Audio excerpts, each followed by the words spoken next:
100 ಅಡಿ ಎತ್ತರದಲ್ಲಿರುವ ತೆಂಗಿನಕಾಯಿ ಒಳಗಡೆ ನೀರು ಹೇಗೆ ಸೃಷ್ಟಿಯಾಗುತ್ತೆ ಗೊತ್ತಾ?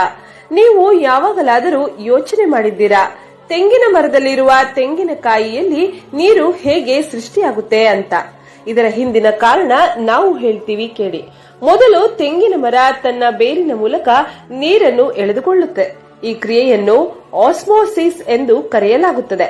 ನಂತರ ಹೀರಿಕೊಂಡ ನೀರನ್ನು ತೆಂಗಿನ ಮರ ಉಳಿದ ಎಲ್ಲಾ ಭಾಗಗಳಿಗೆ ಸರಬರಾಜು ಮಾಡುತ್ತದೆ. ತೆಂಗಿನಕಾಯಿಗಳಿಗೆ ಕೂಡ ಇದೇ ರೀತಿ ಸರಬರಾಜು ಆಗುತ್ತೆ.